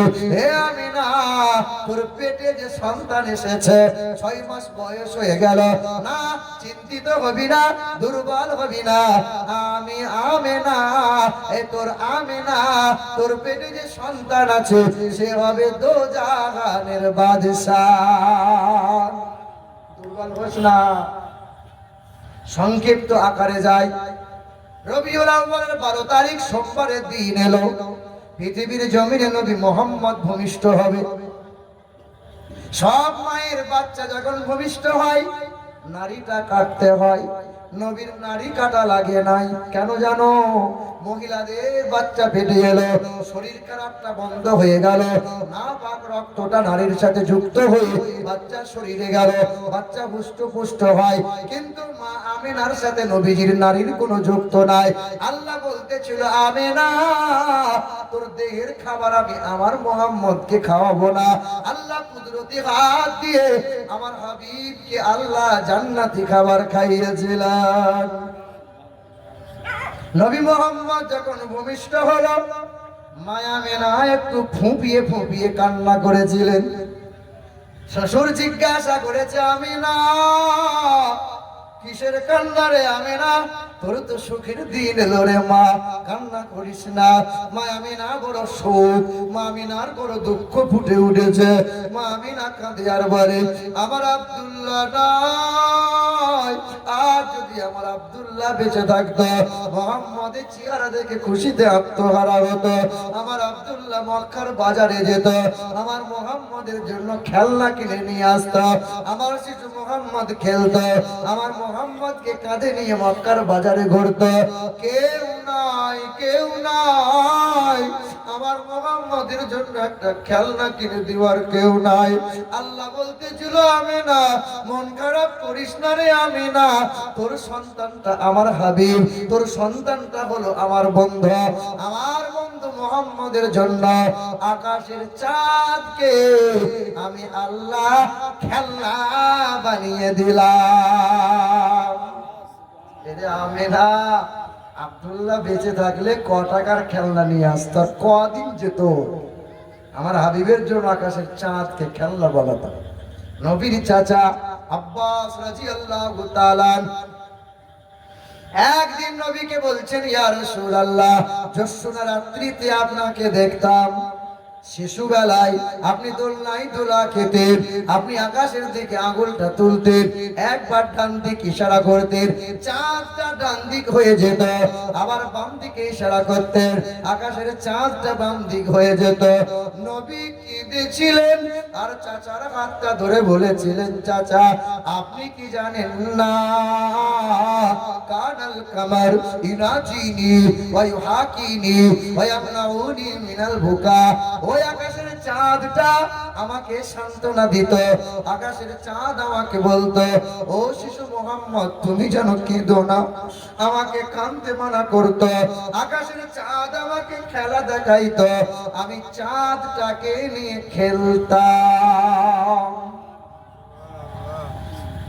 দয়ার নবী যখন ভূমিষ্ঠ হলেন, এবার বক্তব্য শোনেন, দয়ার নবী যখন ভূমিষ্ঠ হলেন কপাল জমিনে নামিয়ে দিলেন, মাথা ঠুকে তিনি কি বলেছিলেন?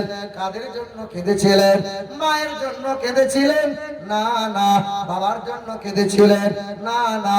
আত্মীয় পরিবার পরিজনের জন্য কেঁদেছিলেন? না না। জন্ম হওয়ার পরে নবী আমার কচি জুবানে কেঁদে বলেছেন, আল্লাহ দুর্বল গুনাহগার এই উম্মতিকে তুমি রক্ষা করে নাও। জীবন ভোর নবী এই উম্মতের জন্য কেঁদে গেছেন। 8 দিন যখন নবীর বয়স ছিল, 8 দিন, তখন মা হালিমা নবীকে কোলে করে নিয়ে তায়েফ শহরে গিয়েছিলেন দুধ পানের জন্য। জি হ্যাঁ, ওই তায়েফ শহরে নবী বড় হয়ে প্রথমে কালেমার দাওয়াতটা নিয়ে গিয়েছিলেন। কোরআনের আয়াত তিনি মানুষের সামনে বুঝাতে চেয়েছিলেন। নবীকে বলেছিলেন লা ইলাহা ইল্লাল্লাহ আনা রাসূলুল্লাহ, তোমরা এক আল্লাহকে মেনে নাও, আমি আল্লাহ রাসূল, আমাকে তোমরা স্বীকার করে নাও। তায়েফের নিষ্ঠুর মানুষরা বলেছিল মুহাম্মদ, ছোটবেলায় তুমি হালিমার কোলে খেলা করছিলে, আর এই তায়েফ শহরে তুমি এবার কালেমার দাওয়াত নিয়ে এলে। মুহাম্মদ, তুমি এখানে মরে গেলে কিন্তু মাটি দেওয়ার লোক পাবে না। মুহাম্মদ, সুসুর করে পালাও। আল্লাহ নবীর কদম থমকে গিয়েছিল। সেদিন তায়েফের নিষ্ঠুর বেঈমানরা এই নওজোয়ান যুবকগুলোর হাতে মোটা মোটা পাথর ধরিয়ে বলেছিল, ওই পাগল, ওই মুহাম্মদ রাস্তা দিয়ে যখন যাবে এমন করে করে মারবি যেন মুহাম্মদ সুস্থ হালতে বাড়ি ফিরে যেতে না পারে। ইতিহাস সাক্ষ্য দেয়, নবীর চেহারায় সাদা রঙের পোশাক ছিল, মোটা পোশাক ছিল। এই নওজোয়ান যুবকগুলো নবী মুহাম্মদকে পাগল বলে এমন করে পাথর ছুঁড়ে ছুঁড়ে মেরেছিল যে সাদা রঙের মোটা পোশাকটা ছিঁড়ে চামড়া ফেটে পাথরগুলো মাংসের মধ্যে গেঁথে গেঁথে বসে গিয়েছিল। সারা শরীর নবী রক্তে রঞ্জিত হয়ে গেল। বেঈমানরা দেখলো নবী মুহাম্মদ মরে নাই। বেঈমানরা ছুটে গিয়ে আমার নবীকে গোল করে ঘিরে ধরলো, 3 বার পাথরে ঘা মেরেছিল। নবীর পিছনের দিকে মাথাটা ফেটে গিয়েছিল, মাথা পাটা রক্ত গড়িয়ে গড়িয়ে পায়ের খরমটা চামড়ার সাথে রক্তের কারণে জমাট বেঁধে গিয়েছিল। আল্লাহ রাসূল বেহুশ হয়ে জমিনে পড়ে গেল। তখন বেঈমানরা পায়ে করে নড়িয়ে বলেছিল মুহাম্মদ মরে গেছে। রাসূলকে পায়ে করে লাথি মেরেছিল। আল্লাহর আরশ কেঁপেছিল। আসমান থেকে জিবরাইল ফেরেশতা ছুটে এসে আল্লাহ রাসূলকে আলতো করে কোলে তুলে উহুদের পাহাড়ের চূড়ায় নিয়ে গিয়েছিলেন। হাজী সাহেব যারা আজ উহুদের পাহাড়ের চূড়ায় যদি কষ্ট করে উঠতে পারে, আজ 2 চোখে চর্ম চোখে দেখতে পাবে। সেদিন জিবরাইল ফেরেশতা বলেছিল, উহুদ পাহাড় যে নবীকে সৃষ্টি না করলে আল্লাহ আসমান জমিন বানাইতো না, তোর মতো পাহাড়কে তো আল্লাহ সৃষ্টি করতো না। তোর কোলে একটু নবীকে শোয়াবো, একটু নরম বিছানা হয়ে যায় না? আজও সেই রকম সমতল বিছানার মতো লম্বা হয়ে আছে। আল্লাহ রাসূলকে উহুদের পাহাড়ে চড়াই নবীকে শুইয়ে রেখেছিলেন, আর জিবরাইল ফেরেশতা পাখনা দিয়ে হাওয়া করেছিলেন। কিছু সময় পরে নবীর চোখটা খুলেছিল, আর আল্লাহ রাসূল আলতো কণ্ঠে বলেছিল, ভাই জিবরাইল, কাঁদছো কেন ভাই, কি হয়েছে বলো? সেদিন জিবরাইল ফেরেশতা কেঁদেছে আর বলেছে, ইয়া রাসূলুল্লাহ, আমি শুধু জিবরাইল নয় গো নবী, আসমান থেকে কোটি কোটি ফেরেশতা আপনার কষ্ট থেকে দুঃখে যাতনায় তারা পৃথিবীতে নেমে এসেছে। আর পৃথিবীতে নেমে আসার কারণে আজকে দিনের বেলায় সূর্যের কিরণটা আড়াল হয়ে গেছে। ইয়া রাসূলুল্লাহ, একবার আপনি অর্ডার করে দেন, গাদ্দারগুলোকে ধ্বংস করে দেই। নবী বলেছেন, তারা আমাকে চেনে না, তারা আমাকে জানে না। সেদিন আসমানের ফেরেশতা জিবরাইল নবীর কাছে গিয়ে বলেছেন, ইয়া রাসূলুল্লাহ, ইয়া হাবিবাল্লাহ, আপনার খুব কষ্ট হচ্ছে বলেন, খুব কষ্ট হচ্ছে বলেন। বলেন না ইয়া রাসূলুল্লাহ, আপনার কোথায় কোথায় কষ্ট হচ্ছে? সেদিন আল্লাহ রাসূল জিবরিল ফেরেশতার মুখটা টিপে ধরে বলেছিল, জিবরাইল, ওই কথা জিজ্ঞাসা করিও না, আমার কষ্টের কথা কাউকে তুমি যেন বলিও না, আমার আল্লাহকে কষ্টের কথাগুলো শোনাইও না। সেদিন জিবরাইলকে বলছেন, ভাই, তুমি আমার কষ্টের জমানো কথা আমার মালিককে একবার শোনাইবে, বলো না। ভাই জিবরাইল, ইয়া রাসূলুল্লাহ, কি এমন কথা? সেদিন আল্লাহ রাসূল কেঁদেছিলেন আর বলেছিলেন, ইয়া রাসূলুল্লাহ, আল্লাহ রাসূল বলেন, জিবরাইল, তুমি আমার মালিককে বলো, আমার মালিক এই দুর্বল, এই গুনাহগার, আমার এই উম্মতিকে যেন পার করে দেয়। আল্লাহ যেন এই গুনাহগার উম্মতিকে যেন নাজাত দিয়ে দেয়। সেদিন জিবরাইল ফেরেশতা কেঁদেছিল আর বলেছিল, ইয়া রাসূলুল্লাহ, আমি আদমকে দেখেছি, আমি মুসা কালিমকে দেখেছি, আমি ইব্রাহিম খলিলকে দেখেছি, আমি ইসমাইল জবিউল্লাহকে দেখেছি।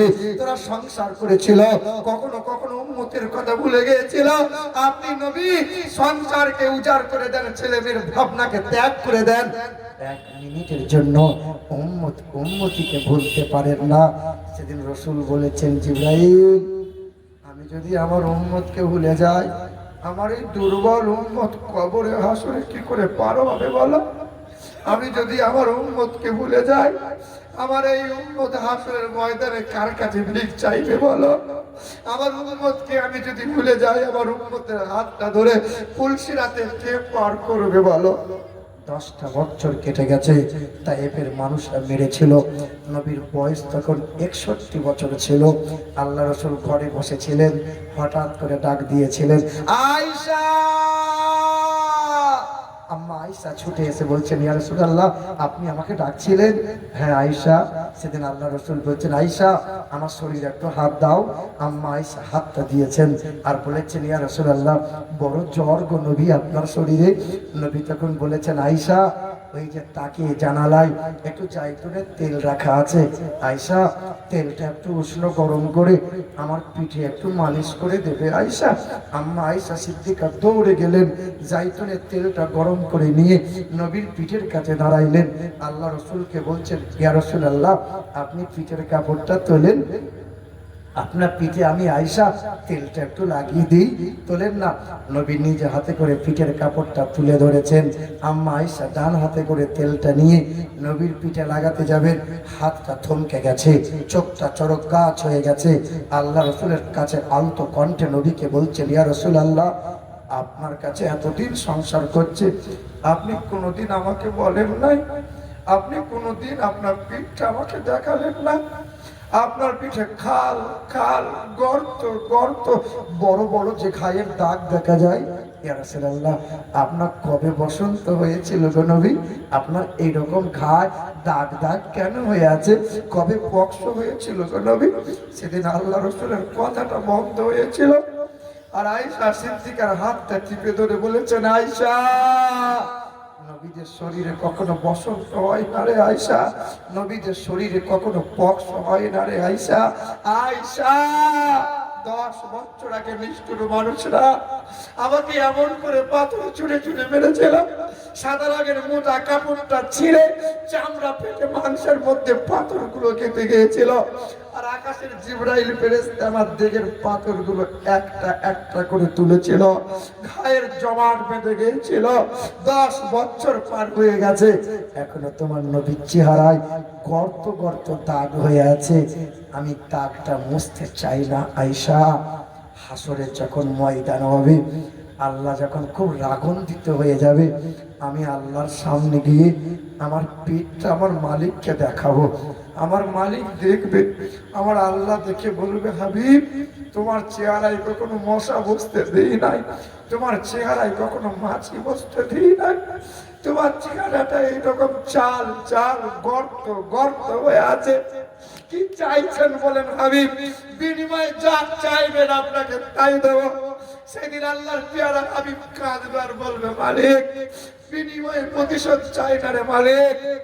আমার দুর্বল উম্মত, আমার বড় নাদান, আমার বড় গুনাহগার উম্মত, উম্মতি নামাজ পড়েছে ঠিক মতো পড়তে পারে নাই, আমার উম্মত রোজা রেখেছে ঠিক মতো রাখতে পারে নাই। মালিক, আমার গুনাহগার উম্মত গুলোকে পার করে দাও মালিক। সেদিন আল্লাহ পাক বলবেন, হাবিব, আপনি চাইছেন আপনার উম্মত গুলোকে পার করে দেবো। সেদিন জিবরাইল ফেরেশতা নবীজির কাছে এসে বলেছিলেন, যখন মা আয়েশার ঘরে বসে আছে, জিবরাইল ফেরেশতা হাসতে হাসতে আসে আর বলে, ইয়া রাসূলুল্লাহ, খুব খুশির খবর নিয়ে এসেছি। নবী বলছেন, কিসের খবর নিয়ে এসছো? বলে, আল্লাহ পাক বলেছেন আপনার ৭০,০০০ উম্মতকে বিনা হিসেবে জান্নাতে দেবে। কত হাজার? ৭০,০০০। সেদিন নবীর চোখ দিয়ে পানিটা গড়িয়েছিল, নবী কেঁদে ফেলেছিলেন। নবী বলেছিলেন, আল্লাহ ৭০,০০০ উম্মতকে জান্নাতে দেবে, আমার সাহাবার সংখ্যাই তো ১,২৫,০০০। আমার উম্মতের কি হবে? আমার আল্লাহকে বলো, আমি ৭০,০০০ গুনাহগার উম্মতকে জান্নাতে দেবে বিনা হিসাবে, আমি নবী এতে রাজি নয়। সেদিন আল্লাহ ফেরেশতা জিবরিলকে বলেছেন, জিবরাইল, তুমি আমার হাবিবকে বলো, এক একটা উম্মত যারা জান্নাতি হবে, এক একটা উম্মতের হাত ধরে ৭০,০০০ উম্মত জান্নাতে যাবে। হাসরের যখন ময়দান হবে, তোমার আমার যখন বিচার করবে, আমল নামা যখন নেবে, আমল নামাটা নিয়ে আল্লাহর পাক বলবেন, হাবিব, এই দেখেন আপনার আমল, আপনার উম্মতের আমল নামা। আপনি একবার দেখে নেন, আপনি যে উম্মতের জন্য কাঁদছেন, আপনার উম্মতের আমলনামাটা আপনি নিজে পড়েন, একবার নিজে আপনি দেখেন। সেদিন আল্লাহ রসুল দেখবে, পাতা উল্টে উল্টে দেখবে, আর আল্লাহ রসুল কাঁদবে আর বলবে, উম্মত তোমার আমলনামা, তোমার নেক আমল একটু করতে মনে হলো না? আমার কথা জীবনে একবার মনে হয় নাই? আমি মক্কা থেকে মদিনায় বিতাড়িত হয়েছিলাম, উম্মত তোমাকে কোনোদিন বলে নাই আমাকে বেঈমানরা গলায় গামছা দিয়ে মেরে ফেলবে বলেছিল? সেই সময় আমি উম্মতের জন্য কেঁদেছিলাম। উম্মত, আমার পুত্র নিজ সন্তানকে খোদার কাছে ফিরিয়ে দিয়েছিলাম, আমার উম্মতকে ওই সময় ভুলি নাই। বেঈমানরা দাঁত ভেঙে দিয়েছে, উম্মতকে ভুলি নাই। বেঈমানরা উটের বুড়ি চাপিয়ে দিয়েছে, আমার উম্মতকে আমি ভুলি নাই। বেঈমানরা আমার মাথা কাটার জন্য 200 উটের প্রতিযোগিতা লাগিয়েছিল, ওই সময় উম্মতকে ভুলি নাই। তায়েফের মানুষরা মেরে সরাসরি রক্তে লাল করে দিয়েছিল, আমি আমার উম্মতকে ভুলি নাই। জীবনে একবার আমার কথা মনে হলো না? উম্মত, তোমার জন্য সারা জীবনটা কেঁদেছি।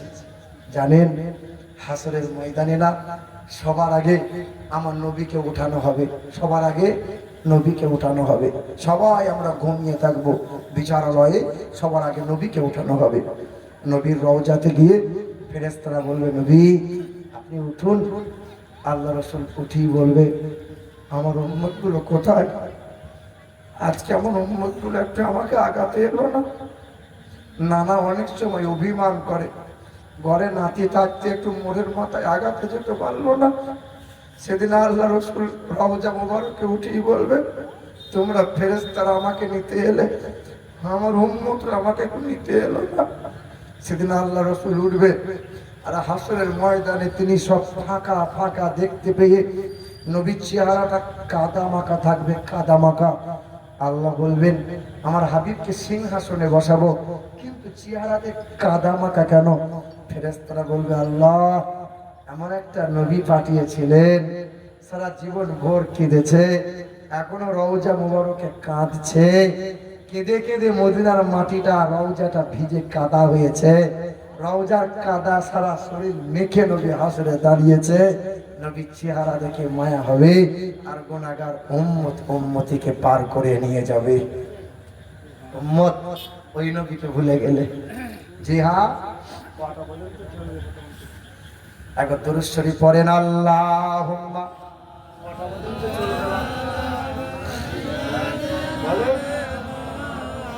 ওয়া আলা আলি সাইয়্যিদিনা,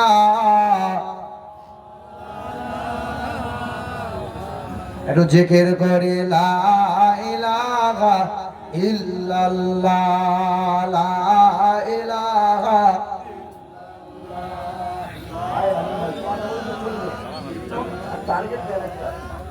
লা ইলাহা ইল্লাল্লাহু মুহাম্মাদুর রাসূলুল্লাহ।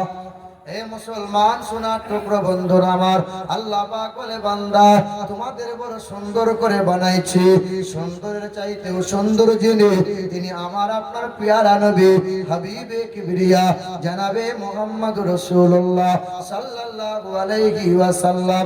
বান্দা তোমাকে সুন্দর হওয়া লাগবে, স্বভাবটা সুন্দর করে নাও। আল্লাহ পাক কুরআনে জানিয়ে দেয়, ওয়া আওহা রাব্বুকা ইলান নাহলি আনিত্তাখিযি মিনাল জিবালি বুয়ুত ومن الشجر ومما يعرشون ثم كلي من كل الثمرات فاسلكي سبل ربك ذللا يخرج من بطونها شراب مختلف ألوانه فيه شفاء للناس। হে আমার বান্দারা, তোমরা কি জানো না? ওই একটা সামান্য মৌমাছির দিকে তাকাও। মৌমাছি গাছের ডালে বাসা বাঁধে, পাহাড়ের চূড়ায় বাসা তৈরি করে, ঘরের কোণে বাসা তৈরি করে। আল্লাহ বলে, বান্দা ওই সামান্য মৌমাছিটা আমি আল্লাহর জিকির করা বন্ধ করে না, রস সংগ্রহ করে, নবীর নামে দরুদ শরীফ পড়ে, হ্যাঁ আমি আল্লাহ পাকের জিকির আর নবীজির দরুদের কারণে মৌমাছির রস সংগ্রহ করে শিফাউল লিন্নাস, ওই মধুটাকে আমি আল্লাহ মানব জাতির জন্য শিফা আর সুস্থতা আমি আল্লাহ দান করে দিলাম। এ দুনিয়ার মানুষেরা স্বভাবটা মৌমাছির মতো বানাও। মৌমাছি খারাপ জায়গায় বসে না, নাপাক জায়গায় বসে না, হারাম জায়গায় বসে না, স্বভাবটা মৌমাছির মতো বানাও আর আদর্শ নবীজির আদর্শ নিয়ে জীবন অতিবাহিত করো। ইহকালে সুন্দর ভাবে, পরকালে আল্লাহ তোমাকে সুন্দর রহমতের জান্নাত দান করে দেবে। এই পৃথিবীটা বড় মায়ার পৃথিবী, বিবিটা বড় মায়ার, বাচ্চা বড় মায়ার, বাথরুম ঘর বালাখানা সব বড় মায়ার। বাথরুমে মানুষ টাইলস বসায়, যেটা শয়তানের জায়গা বলা হয়। বাথরুমে মানুষ আয়না বসায়, সব করে বসায়, কেউ মরতে চাই না, কিন্তু আমরা সবাই জানি মরে যেতে হবে, সবাই জানি। আমার নিজের বাপের নানি 118 বছর বেঁচে ছিল। আমার নানা নানিকে অত তেমন দেখতে পাই নাই, কিন্তু আমার বাপের নানিকে আমি দেখেছি ভালোভাবে। 118 বছর যখন বেঁচে ছিল, কয়েক মাস যখন অসুস্থ আর উঠতে পারে না, আমার বড় মা মানে বাপের নানি আমার বড় মা হয়, তো আমার বড় মাকে গিয়ে বলছি, বড় মা এতদিন তুমি সময় পেলে, বড় মা তুমি কি আর থাকতে চাইছো? তো দাঁত নাই, দাঁত ভাঙা অবস্থায় হাতটা ধরে বলছে, বাপ আর 5-6 বছর যদি হতো তো ভালো হতো। 118 বছর বেঁচে থাকা বয়স্কা মহিলা, এখনো শখ পূরণ হয়নি, এখনো 5-6 বছর হলে ভালো হয়। কেউ মরতে চায়। আমার দাদু বলেছিল আমি অনেক দিন বাঁচবো, আল্লাহ রাখে নাই। দাদিকে রাখে নাই, নানাকে রাখে নাই, নানিকে রাখে নাই। করুণ বলে একটা বাচ্চা ছিল, অনেক টাকার মালিক ছিল, না না জায়গা হয় নাই। মুসলমান মাইকেল জ্যাকসন, যার নাম মাইকেল জ্যাকসন ডান্সার ছিল, কোটি টাকার মালিক হয়েছিল। মাইকেল জ্যাকসন 10টা মানুষকে কিনে রেখে দিয়েছিল, লিভার কিডনি চোখ যখনই লাগবে দেওয়া লাগবে। 19টা ডাক্তার পুষা ছিল, সকাল সন্ধ্যা খাবার নিরীক্ষা পরীক্ষা করে চলতো সবকিছু। কেন জানো? মাইকেল জ্যাকসন বলেছিল আমি 150 বছর আগে মরবো না। হায়াত মৌতের মালিক কে? আল্লাহ বলছে আমি রাখলে তো তুই থাকবি। মাইকেল জ্যাকসন 50 বছর পার হয় নাই, বেটা চলে যেতে হয়েছে। ইংল্যান্ডের রানী এলিজাবেথ, যার নাম, মাথায় যে মুকুট পড়েছিল, কোহিনূর পাথর হীরের মুকুট, 3,500 কোটি মার্কিন ডলার তার মূল্য ছিল। ইংল্যান্ডের রানী এলিজাবেথ, সে বলেছিল সেঞ্চুরি করব তবে মরব। কত বছর বাঁচবে? 100 বছর বাঁচবে। আল্লাহ বলছে মরবি, হ্যাঁ বাঁচবি, এ তো আমার ইশারাই চলবি। হায়াত মৌতের মালিক আমি আল্লাহ। আমি রাজাকে ফকির বানাই, ফকিরকে বাদশা বানাই। আমি আল্লাহ ইজ্জতওয়ালাকে বেইজ্জত করি, আর বেইজ্জতওয়ালাকে আমি আল্লাহ ইজ্জতওয়ালা বানাই। পারেন কে? পারেন কে? ইংল্যান্ডের রানী 100 বছর বাঁচতে চেয়েছিল, 70 বছর পার হয় নাই। সব কিছুর মালিক আল্লাহ। জি, কুলিল্লাহুম্মা মালিকাল মুলকি তুইতিল মুলকা মান তাশা ওয়া তানজিউল মুলকা মিম্মান তাশা ওয়া তুইজ্জু মান তাশা ওয়া তুযিল্লু মান তাশা বিয়াদিকাল খায়র। একজন জমিদার মানুষ, কয়েকশো ছাগল, দুম্বা, ঘোড়া, শখের বিবি। তো বিবিকে বলেছে, দেখ তুই আমার আদরের বিবি, যা করবি কর, কোন ভিখারি এলে যেন ভিক দিবি না। কারণ সব জমিদার সোনা দানা গহনা আমি কবরে নিয়ে যাব। কবরে কেউ নিয়ে গেছে? চোখ বন্ধ করলেই অন্ধকার। ভিক কাউকে দিবি না। মহিলাদের জান খুব নরম হয়। এই মরদ পুরুষ যখন ব্যবসা বা কোনো সফরে গেল, দ্বিপহরের সময় একজন গরিব মানুষ ভিখারি দরজার সামনে হাজির হলো। মা কিছু হবে? কিছু হবে মা? তখন রুটি আর তরকারি দেখছে এই সময় স্বামী নাই, রুটি তরকারি দিয়ে বলেছে তুমি বাইরে গিয়ে খাও। ভিখারি যখন খাবার খায় এমন সময় পুরুষটা হাজির হয়, বলে এই ভিক দিলি কেন? বলে কি করবো, গরিব মানুষ, কয়েকদিন খেতে পাই নাই। ভিক দিলি কেন বল, বেরিয়ে যায় এখান থেকে। স্বামীটা স্ত্রীকে ডিভোর্স, তালাক দিয়ে দিল। মুসলমান বাবারা ভাইরা আমার, এই মহিলা গোটা কয়েক বছর কেটে গেল, একটা মানুষের সঙ্গে বিবাহ হয়ে গেল। এই মহিলা সংসার করে, এই মহিলার সংসারে আবার একদিন হঠাৎ করে একটা ভিখারি হাজির হয়েছে। এই ভিখারি কি বলছে, মা কিছু হবে। ওই মহিলা যেমন ভিক দিতে গেছে, এই ভিখারিকে দেখে মহিলা তখন অজ্ঞান বেহুশ হয়ে গেল। বলে কি ব্যাপার, পাড়ার মানুষ জড়ো হয়েছে, বাদ ভিখারিকে কি এমন করলি বল, মহিলা বেহুশ হলো কেন? ভিখারিকে বেঁধেছে। মহিলার যখন জ্ঞান ফিরেছে, বাবা ওকে বেঁধো না, ওকে ছেড়ে দাও, ওর কোনো দোষ নেই। বলে কেন?